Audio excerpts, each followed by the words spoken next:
వెళ్ళి ఎవరైనా పిలిచినా గానీ సురేష్ అనగానే మన తల వెనక్కి దొరుకుతుంది. ఎందుకంటే మన నేమ్ తోని మనం అంతా స్టిక్ అయిపోయినాం. ఎందుకంటే ఆ నేమే, ఆ పేరే మనం అయిపోయినాం. ఆ పేరే కాకుండా మన చుట్టుపక్కల ఉన్న వాళ్ళు, వీళ్ళు మీ అమ్మ, వీళ్ళు మీ నాన్న, మీ కుటుంబం, మీ మతం, మీ కులం, ఉమ్, మీ ఊరు, ఇట్లా మీ అనేది కాస్త నా అనే లాగా అయిపోయింది అన్నట్టు. సో ఇట్లా చిన్నప్పటి నుంచి చాలా వరకు ఈ పేరు, ఊరు, కులము, గోత్రము, మతము, కుటుంబము, జాబు ఇలా అన్ని నేను అనేది నింపుకుంటున్నాం.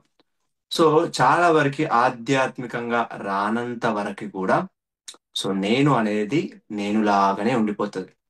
నేను అంటే ఏదైతే ఒక రౌండ్ ఆఫ్ ఒక సర్కిల్ గీసుకొని ఉన్నామో అదే మనం అనుకుంటాం. చివరి క్షణం వచ్చేంత వరకు చనిపోతాము, చావు నాకు కూడా ఉంటుంది అని చాలా తక్కువ మంది మాత్రమే గమనిస్తారు. పలానా వాళ్ళు హార్ట్ అటాక్ వల్ల చనిపోయారు, పలానా వాళ్ళు యాక్సిడెంట్ లో చనిపోయారు, ఇలా చాలా వరకు చెప్పుకుంటా ఉంటాం. ఎవరైనా కెమెరా ఆన్ చేసుకునే పాసిబిలిటీ ఉన్న వాళ్ళు కెమెరా ఆన్ చేసుకోండి, లేకపోయినా ఇట్స్ ఫైన్.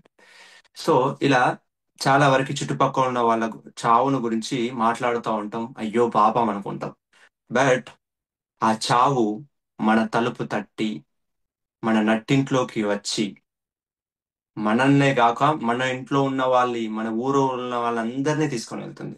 బట్ ఏ ఒక్క రోజు నేను పోతాను అని ఆలోచించం. నేను పోతాను, నేను ఇక్కడ ఉండేవాణ్ణి కాను అని ఆలోచించే వాళ్ళు వేళ్ళలో లెక్క పెట్టచ్చు, వందల్లో ఉండొచ్చు. ఎందుకంటే చాలా వరకు నాది, నేను ఉంటాను, నేను అనుభవిస్తాను, నా పిల్లలు అనుభవిస్తారు, ఇట్లా ఎటువంటి వాటితో